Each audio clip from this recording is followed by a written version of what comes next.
Congress MP Mallu Ravi మాట్లాడుతున్నారు. ఇప్పుడు live చూద్దాం. ఆ టీడీపీలో భాస్కర్ రావు టీడీపీలో కంటే ఎక్కువ కాలం కాంగ్రెస్ పార్టీలో ఉన్నారు. పదవులు కూడా ఎక్కువ కాంగ్రెస్ పార్టీలోనే చేశారు. అందువల్ల ఈ పార్టీలో మారిన ఆయనకి రాజ్యసభ ఇచ్చాడని చెప్పిన దానికి అసలు ఏమాత్రం పునాది లేదు, విలువ లేదు.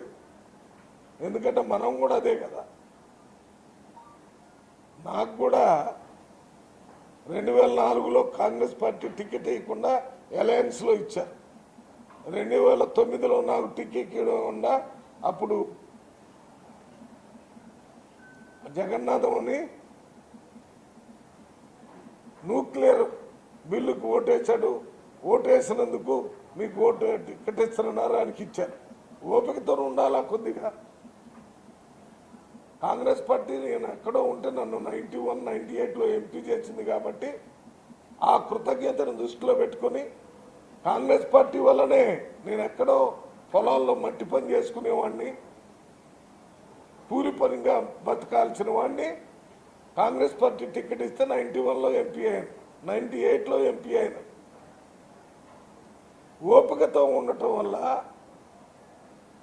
90 తర్వాత 2008లో మళ్ళీ ఎమ్మెల్యే చేశారు కాంగ్రెస్ టికెట్తో.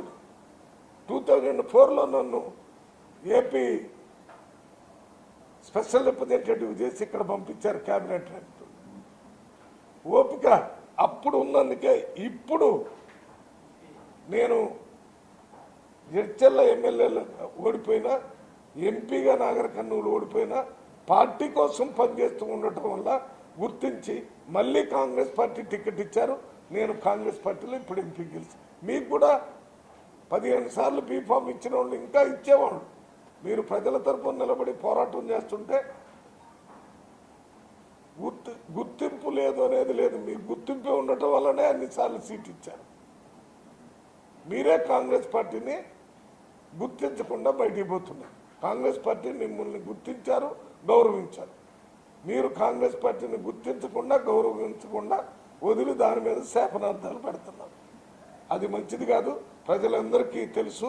ఇవాళ రాష్ట్రంలో రాజకీయాల గురించి మనం విశ్లేషణ చెప్పాల్సిన పని లేదు. సామాన్య ప్రజలు గ్రామ స్థాయి నుంచి రాష్ట్ర స్థాయి దాకా అందరూ కూడా ఎందుకు రాజకీయాల్లో అటు ఇటు పోతున్నారు, దాని వారు ఇచ్చిన స్టేట్మెంట్ వెనక అసలు ఉద్దేశం ఏంటో కూడా తెలుసుకునే స్థాయిలో ఉన్నారు.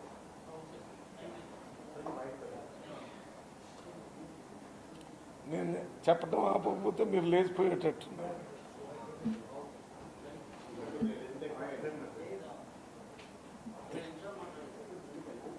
ఇప్పుడు ఇచ్చేసి అన్నా